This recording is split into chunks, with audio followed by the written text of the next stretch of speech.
I enjoy driving. I enjoy driving my old VWs.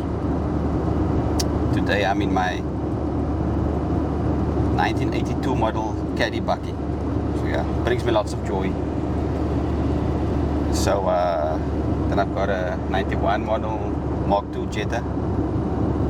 I love these old VWs. So I'm coming to clear my mind a bit. Not that I'm stressed, it's nice and relaxing. Sometimes you need to do something just to clear your mind a bit. And that's what I do. Go for drives. I left home at about 10 past 8. It's now 8:15. I'm just passing Canal Walk now. So I can't always be looking to the camera. You keep my eyes on the road. So yeah, this video, like people's always asking me, how did I get into photography? Why do I do wedding photography? How did I get into it? So this video is exactly that. I'll give you guys some info and backstory of how I got into it. I still enjoy it to this day. I've been doing it since 2010, wedding photography specifically. Certain parts of the day I enjoy more than other parts, but for the most part, I enjoy doing weddings. I told my wife the other day, I'll probably still keep doing it for another 15 years before I call it quits. And by that time, I would be doing it for nearly 30 years. So we'll see how it goes. I'll do a few stops in between the drive. I usually get coffee, chill a bit. So yeah.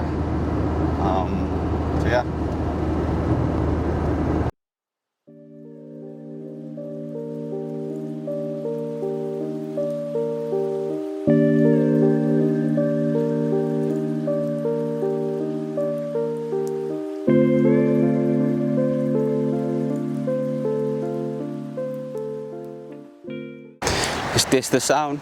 I'm like done. I'm over it now. This wind keeps picking up and I just want to get this done. I want to get home and go sleep again. So yeah, people's always asking me how I got into wedding photography or photography in general. I'm gonna give you a quick rundown of how it's happened and what I've done, and you know. So yeah, I've always messed around with photography since high school. My dad always had a somewhat decent camera. So I'd mess around with that. I remember going to Clicks or wherever. Some pharmacies would have photo labs where they would develop your spools, and then I would always go with him, develop the photos, review it, look through the negatives. I was always fascinated by holding the negatives up to the sunlight or to any light and seeing the images. So take the spools there, develop it. So we've got like a lot of family memories and like albums and things of photos that's been developed through the years.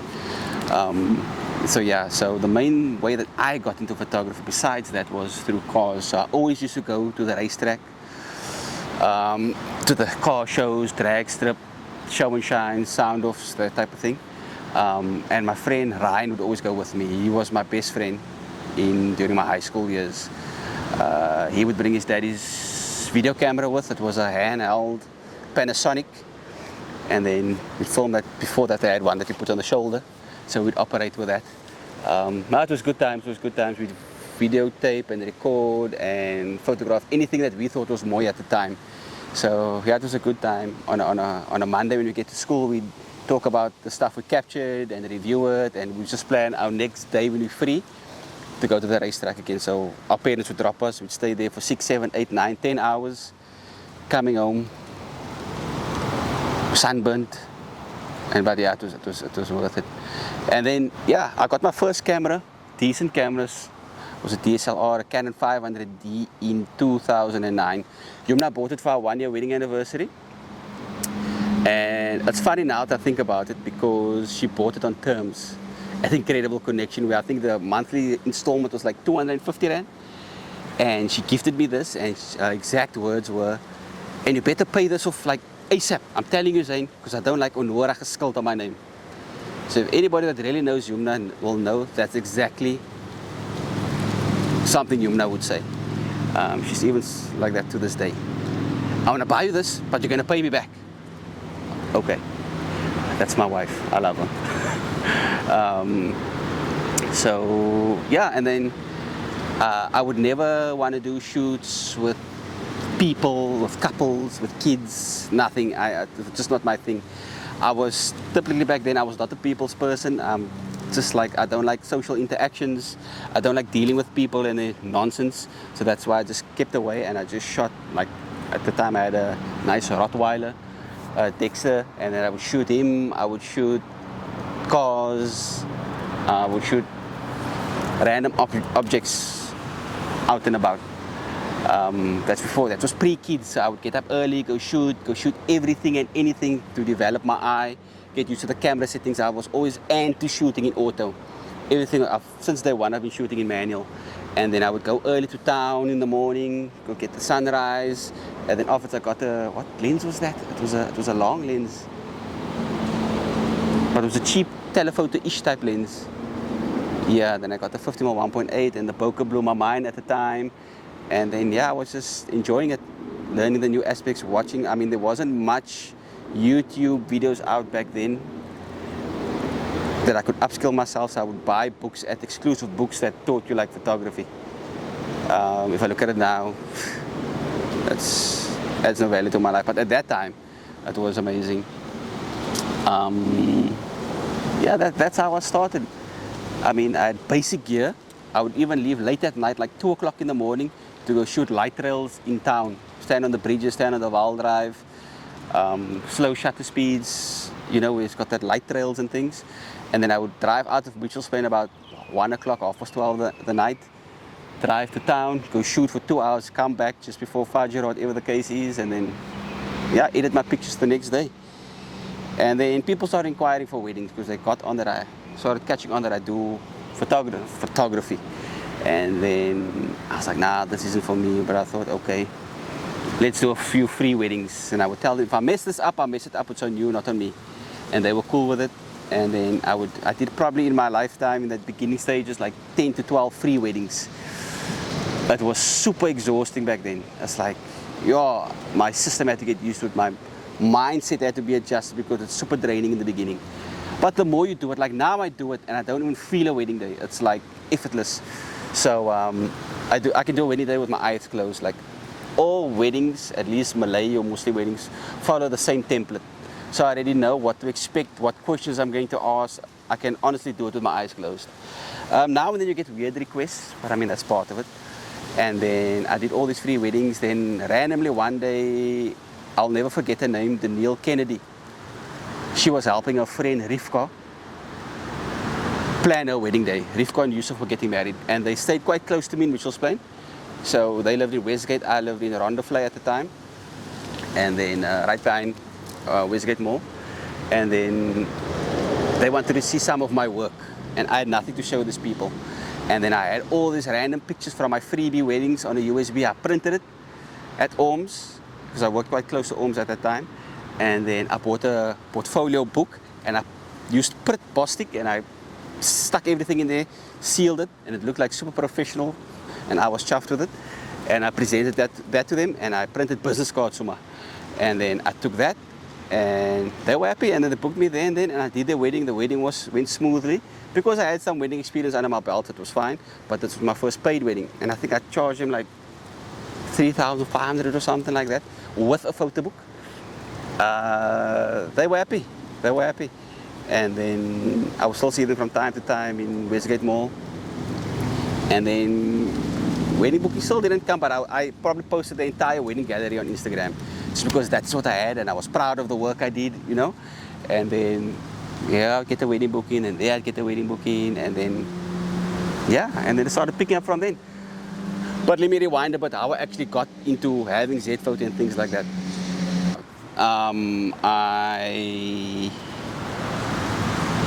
Like I said, I never wanted to do weddings. And then when we had our first child, our first boy, it was like nearly 9 years ago. So obviously expenses increased. It was just my wife and I all that time. At that point, we were married for like 7-8 years before the firstborn came along. So it was always just fine with being the two of us, because we were used to the expenses. I mean, it'd be two people. But then with the child being added to the equation, and at that time we were already in our first house for about 3 years or so. So we still had bond payments and things like that. So yeah, we bought that house when I was 26. And then 3 years later, the first child came along, and then Yumna was like, yo, meneer. She likes to say that. you need to do something, because it's a bit rough now with bills now for Abel, and what Mabel needs, nappies and formula and all these types of things. We need to do something for some extra income. And then she suggested, why don't you start with the wedding photos? And I was like, I don't like weddings, and I hate dealing with people and their nonsense and their BS and their requests and things like that. And she said, just do it, it's extra income, I mean, come on. And she's like, you know what, I'm just gonna do something, and you must just go with it and handle your business. And then she started the Instagram page for me while she was on maternity leave. So she started Z Photo, and she started posting my freebie weddings on there. And it gradually took off from there. So she would post my pictures, she would be on maternity leave, and she would like go through my hard drives and post whatever she thought was a nice picture. And then it picked up, till where we are today. I remember back then in the early 2010s, every guy that I met, or every guy that was on the car scene, was a photographer, which was like super funny.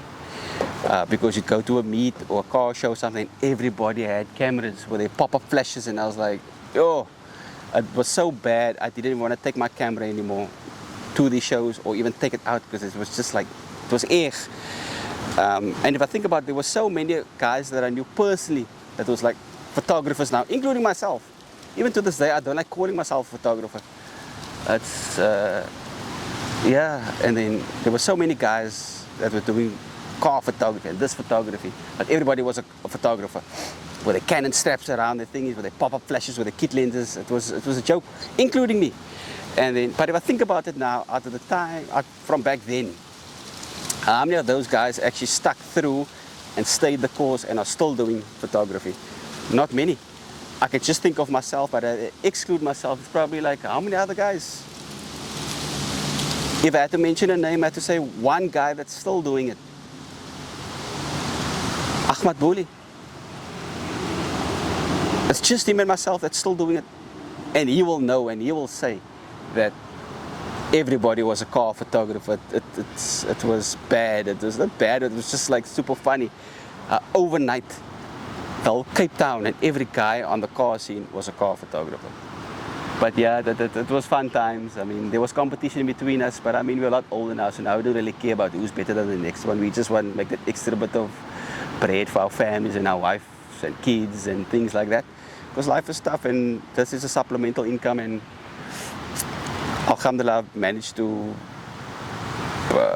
transition from just cars to weddings that actually pays you something. So yeah, like I said, everyone was a photographer, but very few actually followed through with it. Like, everybody wants to be a wedding photographer. I always get people messaging me and stuff like that, but nobody wants to do wedding photographer things. The amount of hours that goes in, the amount of editing, the amount of logistics, the amount of back and forth with clients, dealing with time wasters, people saying, no, we're going to book you. Saying, I'm ready to make payment. Okay, so make payment. 2 years later, you still haven't heard from them, but that's the nature and the name of the game. I mean, you can't do anything about it. You're going to get time wasters in everything you do. And then you have to deal with reprints, and the printer didn't do something properly, or the coloring is off, then you must go to the client. Listen, there's going to be a few days delay. I know I said it's going to be done this time, but now the printer, 95% of people are understandable because they know it's not in my hands. But then you get the odd couple that's a total pain in the side. But yeah, it comes with the territory. You just move with it. You deliver the people stuff. And yeah, then you will have no problems. But to date, I mean, it's now 14 years since I've done my first wedding, and I still enjoy it to this day. Certain parts I like more than others. Certain parts I completely hate. But it's part of it, and the job has to get done. I always deliver my client stuff. You will never meet someone that Zayn did their wedding photos, and a year later, 2 years later, they're still waiting for their stuff. That's not on. You will never see me do that. You will never hear someone saying I did that. And yeah, your name is everything. Like, I mean, I'll go to weddings and it'll be like 3, 4, 5 couples sometimes whose weddings are done there. So I'll walk in a mall and I'll see on any given day, if I go to Canal, there's 3 couples that I'm randomly bump into. I mean, I scriptly messed up now for that squirrel on that tree. Damn it all. Okay, staring at me. Anyway, Yeah, so I can walk anywhere with my head held high, knowing, like the old people say, knowing ek het vir niemand 'n kop aangesit nie. You know what I mean? Ek het nie saam met mense se geld weggeloop nie. Yeah, if you deal with business and you deal with people, you do it with integrity, and you do it with complete honesty and transparency. So yeah, that's basically it. Like I said, everybody wants to be a wedding photographer, but they don't want to put in the hard work. And I mean, yeah, you need to work hard. You got lots of deliverables. You got people's memories on your neck. Do the job as best as you possibly can. Work with what you have.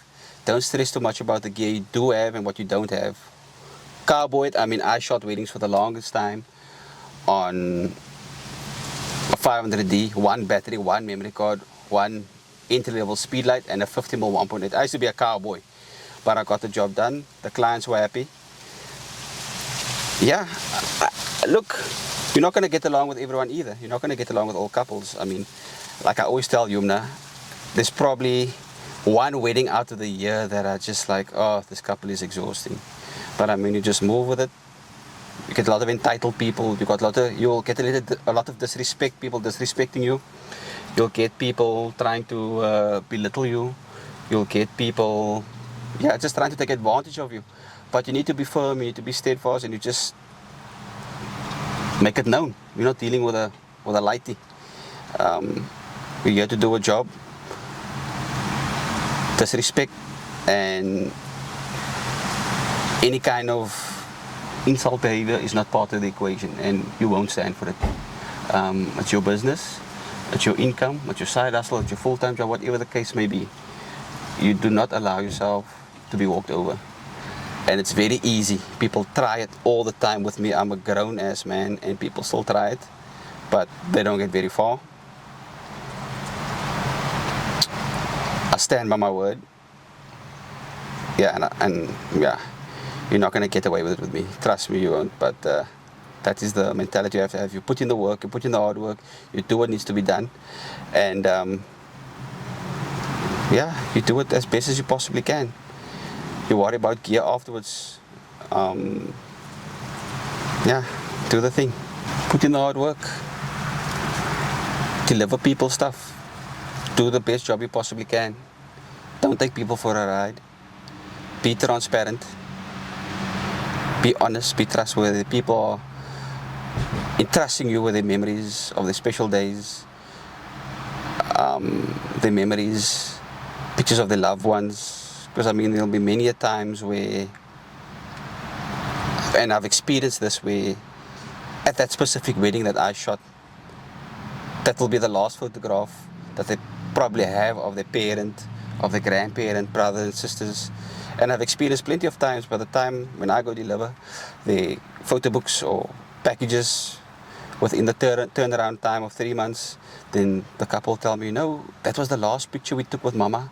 And it was such a nice picture, and you captured a beautiful moment, and she's no longer here with us, and here we have these memories of my grandma or grandpa, mother, father, brother, sister, and it's happened on plenty of times. So do a good job. Don't take people for a ride. Be transparent, be honest, and just do the best job that you possibly can do. That's why I say, like, I can go into a wedding and I've done like 4 or 5 couples there, and everybody's happy with me, or happy with the work that I delivered. Even to this day, there's some couples that I'm friends with. We will chat on a regular basis. They'll add me on Facebook, follow my personal Instagram page. They'll wish me for my birthday. They'll wish me for my son's birthdays. You know, I mean, to name a few, there's Noor and Ibrahim, which was one of my favorite couples. You know, there's Muhammad and Dakira.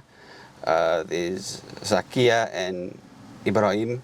So, and they're siblings. So I'll do the one sister, I'll do the brother, then I'll do the cousin, and then I'll do this. So if I do a family wedding, I know the family, the parents are cool with me, you know, and it's just love all around. So, you know, because you delivered, and you did a good job, and everyone's happy. You captured the memories, you captured the moments, you captured the emotions, and that's what you need to do as a wedding photographer. So stop being one-dimensional and just doing normal wedding photographer things. You need to step out a bit and capture all those things. People entrust you with these things. So I get like so annoyed if I see, you know, photographers that walk in there, don't smack to be there, no list. But who come there that people paid you, do the job, deliver their stuff, you know? So yeah, I mean, what other couples are there that I'm legit still communicate with? There's a few, but those are to name a few. I mean, like, I'll go to a wedding, and then, yeah, there's even people from my day job who books me for their nieces and nephews, their brothers, their sisters. They know me. So just, you know, operate with integrity. Not every couple is going to be a dream couple. Some people are legit pain in the neck. But like I said, it comes with it. But I still enjoy it. I love capturing moments. I love capturing emotions, you know. And also, when you have a second shooter, get someone that's going to pull their weight and going to deliver as well. You mustn't beg them to do things. They must be but be wakker, not be awake but sleeping. You know what I mean? Must anticipate what's going to happen next on the wedding days. But yeah, this is going off topic about how Z-Photo started, but Z-Photo is still around. All thanks to Humana for starting my page and making me put myself out there. Otherwise, Z-Photo would have never been where it is. So yeah, I mean, I still look forward to doing this for plenty more years. Like I said, 15 years. So we'll see how it goes. So yeah, that's it. That's basically how I started. I mean, there's nothing more to add. Weddings are enjoyable if you've got the appetite for it, I suppose. It's not for everyone. Other people don't survive because of the long hours and all the after hours editing that's required and all the background work that's needed. So yeah, I mean, I'm hoping my kids can take over it, my boys. So when they're of age, they'll be my second shooters that I know I no longer have to look for decent help, because they won't have any other choice but to come assist me. Yeah, but that's about 5 years from now. Then they can take everything over when daddy doesn't feel like doing weddings anymore. And they can just keep on building what I've already built. I've got a few dreams and aspirations I'd like to fulfill for Z-Photo. So we'll see how it goes. Like you saw, I started dabbling in video. I've gotten quite a few wedding bookings for video. Photos will still be my main thing because I feel like I'm better at that. Not that I'm crap at videos, but yeah, I can be better. So yeah, we'll see how that goes.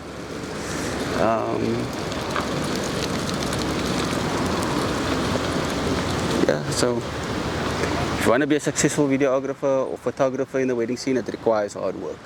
Not everyone's cut out for hard work, not everybody's built the same way, but if you are, you can make it happen. It takes a lot of hard work, takes a lot of time, but if you're down and you're keen, and you've got the personality to deal with people, different personalities, then do it. Make it work. It works for you, it works for you, it doesn't. Try and find your thing, try and find your niche. Yeah. It forced me to become a people's person. Again, I do apologize for the wind noise, but I've been forced to become a people's person. I've never been a people's person. But yeah, wedding photography enabled me to be more, how can I say, sociable. I'm even doing YouTube now. Who would have thought I'd be doing that?